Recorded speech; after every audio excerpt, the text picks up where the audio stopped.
Hello friends, welcome to new video. In this video we are going to continue previous question number 1 from example third.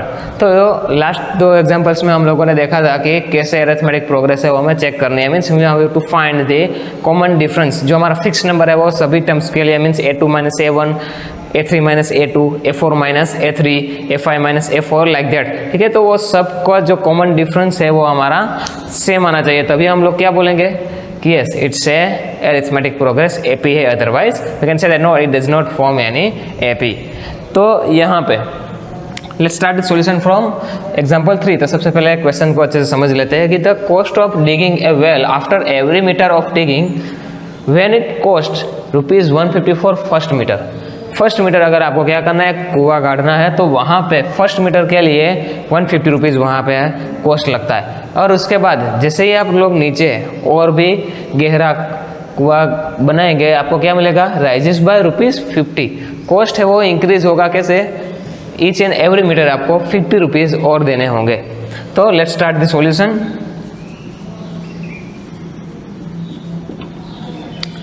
सबसे पहले यहीं से start करेंगे first meter पे। Cost for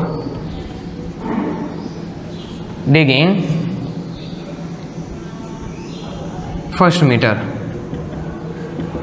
first meter जो हमारा well है वो डिग करने के लिए आपको कितना मिलेगा, कॉस्ट होगा ₹150। फर्स्ट मीटर का ये हो गया। अब फॉर डिगिंग सेकेंड मीटर के लिए कितना होगा, 150 प्लस एक्स्ट्रा कितना होगा 50 इज इक्वल टू ₹200 होंगे। उसके बाद for third metre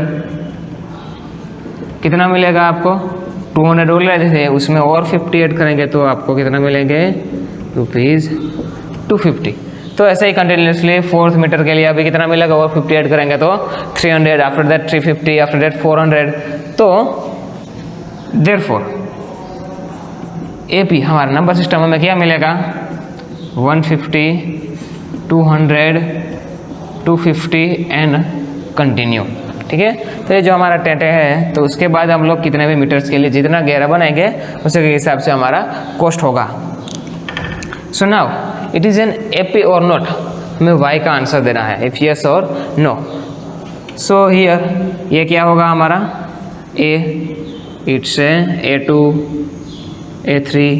now we have to find D means A2 - A1 means preceding में से हम लोग सक्सीडिंग है उसको माइनस करेंगे तो हमें मिलेगा क्या, हमारा common difference. So A2 - A1 A2 200 - A1 150, so we will get 50. Again D is equal to A3 minus A2, so we can say that A3 250 minus A2 200, we will get again 50।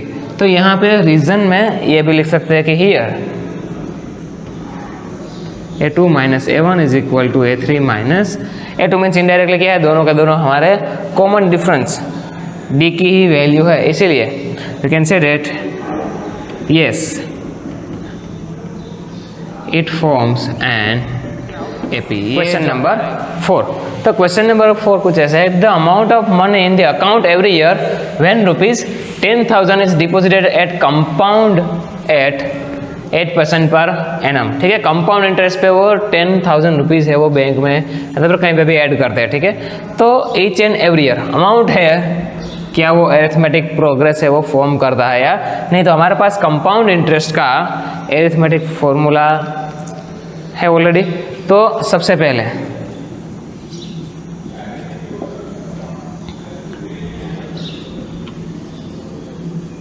Amount is equal to, हमारे पास compound interest का formula है कि amount is equal to क्या है, P means principal into 1 + R/100 raise to n। तो यहाँ पे each and every year amount हम लोग अगर कैलकुलेट करेंगे तो for first year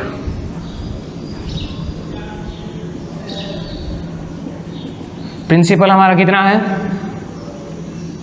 10,001 plus rate of interest 8% upon 100 raise to first year के लिए, तो n इक्वल टू कितना मिलेगा हमें 1 मिलेगा। Means eight the end of the first year हमारे पास अमाउंट कितना होगा वो हम लोग कैलकुलेट करेंगे। तो यहाँ पे कितना मिलेगा, यहाँ पे 8/100 है, तो यहाँ पे 1 + 0.08 मीन्स 1.08, तो हमें क्या मिलेगा 10,800।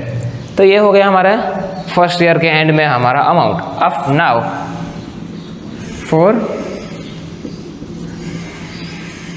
Second year, and of the second year हमारे पास अमाउंट कितना होगा हमारे पास, याद रखना सेकंड ईयर के लिए अगर हम लोग कैलकुलेट कर रहे हैं तो यहाँ पे कितना मिलेगा, प्रिंसिपल हमारा 10,000 है, 1 + rate of interest 8/100, but as you can say here now यहाँ पे अब क्या आ जाएगा 2 ईयर्स के लिए है तो यहाँ पे 2 आएगा। इसको सिंप्लीफाई करेंगे तो मेरे पास ऑलरेडी सिंप्लीफाई करके रखा हुआ है मैंने, तो ठीक है। इसको सिंप्लीफाई करेंगे तो eight the end of second year हमें मिलेगा 11,664 रुपीज़। तो यहाँ पे हमें ये सेकंड ईयर के एंड में मिला 11,664 रुपीज़। अगर सिर्फ 800, यहाँ पे देखो इंटरेस्ट कितना मिला होगा उसको, अमाउंट 10,800 हुआ मीन्स इंटरेस्ट 800 मिला होगा, लेकिन यहाँ पे देखो 8 का अगर और ऐड करेंगे तो 11,600 होना चाहिए, लेकिन यहाँ पे 64 रुपीज़ और एक्स्ट्रा है। अब हम लोग फॉर थर्ड ईयर के लिए करते हैं।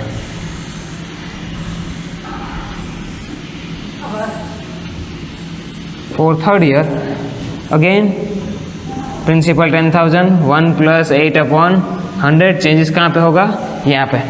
इसका भी अगर आप लोग सिंप्लीफिकेशन करोगे और आंसर लाओगे तो यहाँ पे हमें total eight the end of third year हमारे पास जो अमाउंट होगा वो अमाउंट कितना होगा 12,597 रुपीज़। तो यहाँ पे अभी हमारे पास एपी मिल चुकी है हमें। एपी क्या होगी हमारे पास, initially at the end of the first year हमें कितना मिला 10,800। उसके बाद सेकंड ईयर पे 11,664, eight the end of third year 12,597, और ऐसे कंटिन्यू चलता रहेगा, जितने भी साल बढ़ेंगे उतने ही। लेकिन यहाँ पे कंपाउंड इंटरेस्ट है, तो now let's check it forms an AP और नॉट। तो उसके लिए क्या फाइंड करेंगे हम लोग, D = A2 - A1। A2 11,664 minus 10,800, so we will get 864 rupees. Difference यहाँ पे कितना मिलेगा 864 रुपीज़ का। और second D = A3 - A2 find कर दे अगर हम लोग, तो A3 हमारे पास क्या होगा 12,597 minus A2 11,664। तो इन दोनों का डिफरेंस लेंगे तो हमें इन दोनों का डिफरेंस हमें मिलेगा 933 रुपीज़। तो यहाँ पे देखो दोनों ही D means A2 - A1 does not equal to A3 - A2, so we can say that no, does not form an AP। इसके जो सिचुएशन है एग्जाम्पल 4 की उसके अकॉर्डिंग यहाँ पे AP फॉर्म नहीं हो सकते, क्योंकि यहाँ पे A2 - A1 does not equal to A3 - A2, ऐसे हम लोग display. Okay, so now second question number 2, which is write first 4 terms of an AP when the first term A and the common difference D are given as follows। तो यहाँ पे हमें क्या दिया हुआ है कि A और D की वैल्यू दी हुई है। हमारे पास जनरल फॉर्मूला है। जनरल फॉर्मूला कैसे है,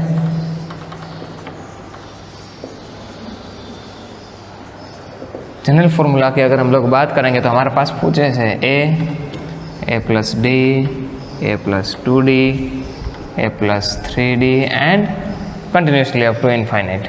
तो ये जनरल फॉर्मूला है, तो इसी की हेल्प से हमें चाहिए कि जनरल फॉर्मूला में सिर्फ 2 ही चीज़ें हैं, एक है A और दूसरा क्या है D, और बाकी कांस्टेंट बढ़ रहे हैं हमें उससे कुछ फ़र्क नहीं पड़ेगा। तो यहाँ पे सबसे पहले एग्जांपल 1 करेंगे तो यहाँ पे A = 10 दिया हुआ है और D = क्या दिया हुआ है हमें, वो भी 10 है। सो नाउ एग्जांपल 1 कैलकुलेट करेंगे तो here A = 10 and D = also 10. So now A means first term 10, A2 second term means A + D, A + D = A means 10 and D means 10, so what will you get 20. Now A3 means third term, A3 = A + 2D = instead of A we have to put 10 + 2, instead of D we have to again put 10, So 10 plus 20 we will get 30. A3 is equal to 30 means how many terms we have to find? We have to find the 4 terms of the given AP. So A4 is equal to A plus 3D. Always remember यहाँ पे जितने number होंगे उससे -1 यहाँ पे हमें D के साथ मल्टीप्लाई करना है. तो A 10 plus 3 into D again 10. So 10 plus 30 we will get 40. Thus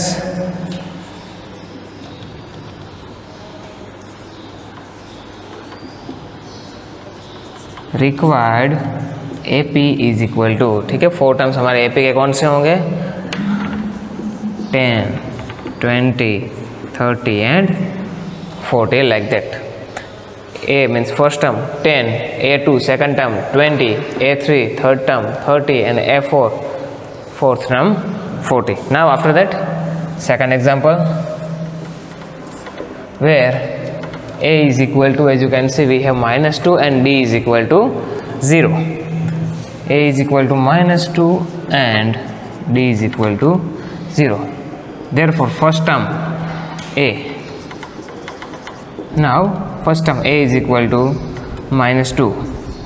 A2 second term means we have formula A plus D is equal to, instead of A we have to put -2 plus D. D means we have 0. What will get? -2. Similarly A3 is equal to A plus 2D is equal to -2 plus 0 ही होने वाला है क्योंकि 2D है, 2 into 0 क्या हो जाएगा? 0. तो answer again -2. A4 is equal to A plus 3D means again -2 plus 0 ही होने वाला है क्योंकि 3 into 0 we will get again 0. So is equal to -2. So all the terms are, as you can see, same, -2, -2, -2 and -2. Therefore thus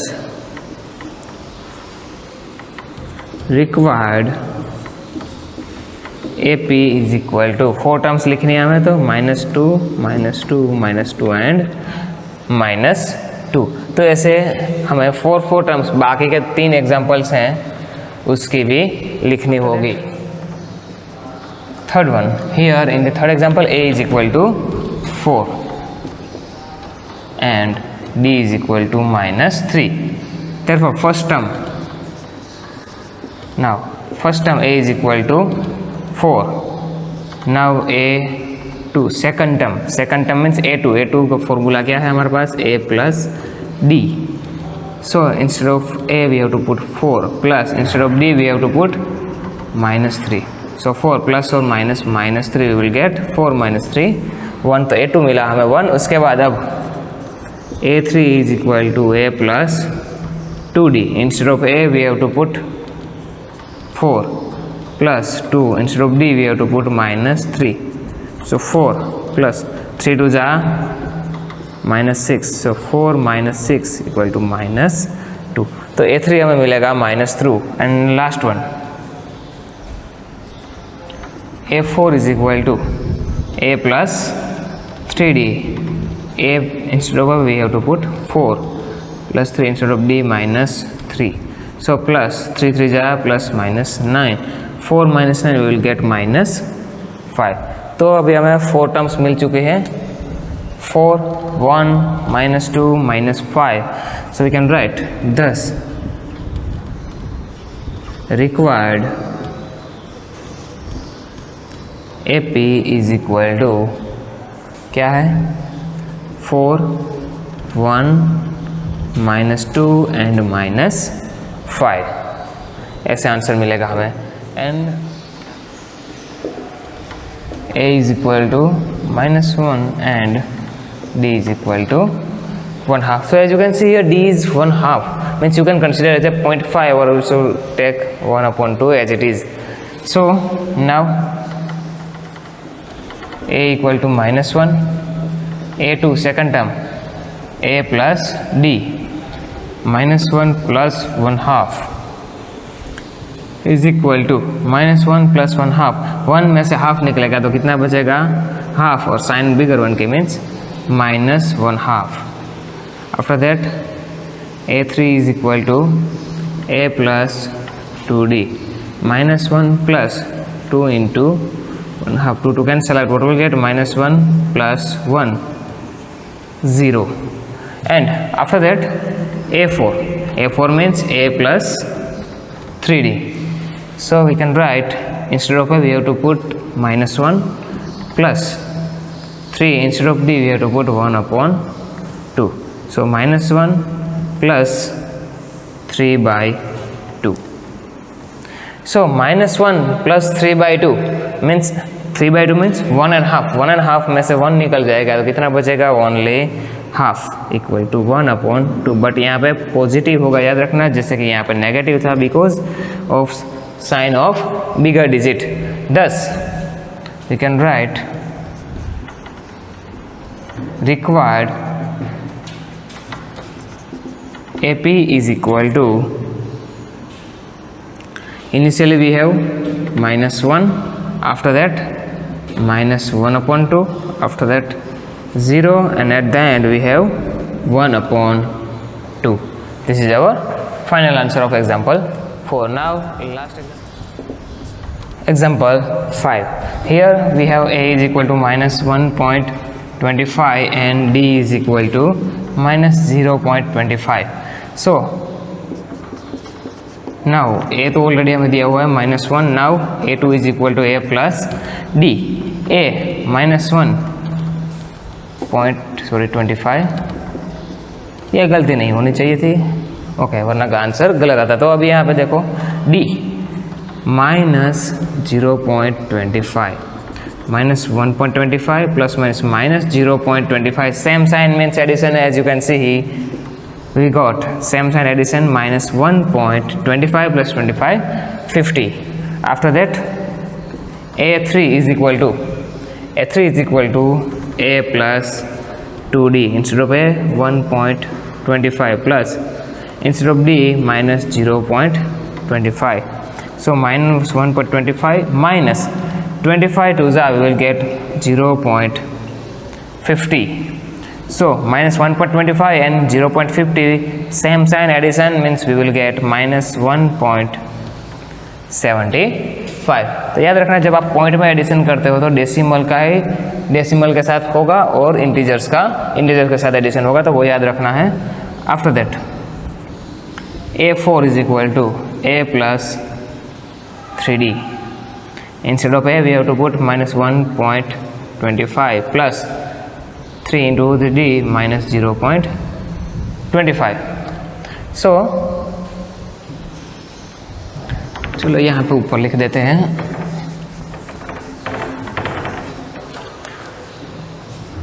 is equal to minus 1.25 minus 25 3 जा 75, but minus 0.75 minus 1.25 and 0.75, again same sign addition, 25 plus 75 minus 2.0. Therefore required AP is equal to कितना मिलेगा हमें? Initially we have minus 1.25. now increasing 0.25 in each every step, so minus 1.50 minus 1.75 and last 2.0. So this is the final answer of example 5. With this we completed question number 2. So now question number 3, which is for the following APs write the first term and the common difference. जैसे कि question number 2 में हम लोगों ने देखा था कि क्या हमें कॉमन डिफरेंस और फर्स्ट टर्म मीन्स a और d की वैल्यू आप लोगों को ऑलरेडी प्रोवाइड की हुई थी. हमें क्या करना था? सिर्फ AP फाइंड करनी थी. अब हमें यहाँ पे क्या करना है कि AP दी हुई है, आपको एरिथमेटिक प्रोग्रेस पूरी सीक्वेंस अच्छे से दी हुई है, उसमें से हमें we have to find the first term and the common difference. ये दो चीज़ें फाइंड करनी है, मीन्स हमें a और d की वैल्यूज़ फाइंड करनी है. तो यहाँ पे सबसे पहले a मीन्स क्या? फर्स्ट टर्म फाइंड करना सबसे ईजी है. ऑलरेडी जो फर्स्ट इनिशियल स्टार्टिंग की टर्म होती है वही क्या होती है हमारे लिए? फर्स्ट टर्म होती है. तो solution first term is equal to a is equal to कितना मिलेगा आपको? 3. अब हमें फाइंड करना है common difference.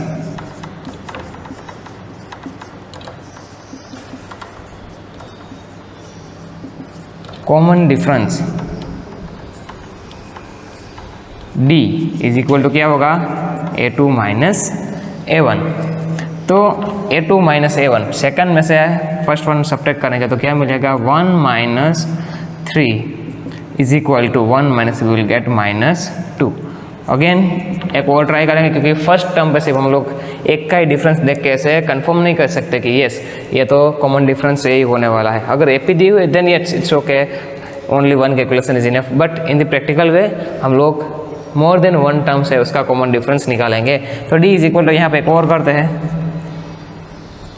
A4 minus A3 करते हैं, ठीक है। कोई भी राइट हैंड साइड में से लेफ्ट हैंड साइड वाले टर्म सब्ट्रैक्ट करेंगे तो कॉमन डिफरेंस सेम आना चाहिए। Fourth one means -3 minus 1, what we will get, -3 minus plus 1, again we will get -2.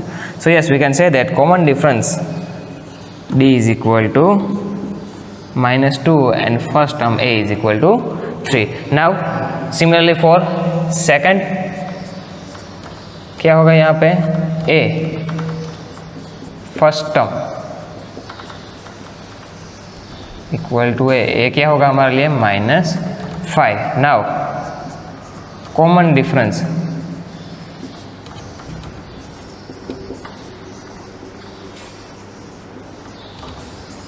D is equal to initially A2 minus A1, A2 here -1 minus 5, -1 minus plus 5 we will get +4.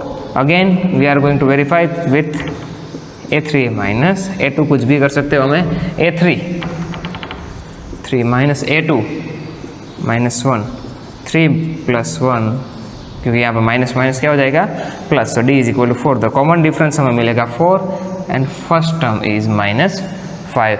Now next question number 3 का third example, which is here as you can see it's a somehow fraction. तो यहाँ पे इसका calculation करने के लिए first term is equal to है, उसमें कुछ फर्क नहीं पड़ेगा, 1/3 जो कुछ भी लिखा है एज इट इज हम उसको डायरेक्टली लिख देंगे। Now common difference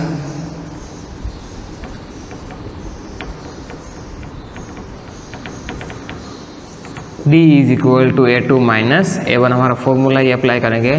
so here 5/3 minus 1/3, what will you get, denominator same है तो एक ही, ऊपर न्यूमरेटर में 5 minus 1 is equal, will get 4/3। Now verifying for other terms, so D is equal to now A3 minus A2 is equal to A3, we have 9/3 minus A2, 5/3, again denominator same, so remain as it is, proceeding in the numerator, 9 minus 5, what we will get, again 4/3. So our common difference is 4/3 and the first term A is equal to 1/3. Now after that, next fourth one here is in the decimal type example. So here first term is equal to A is equal to 0.6, and now common difference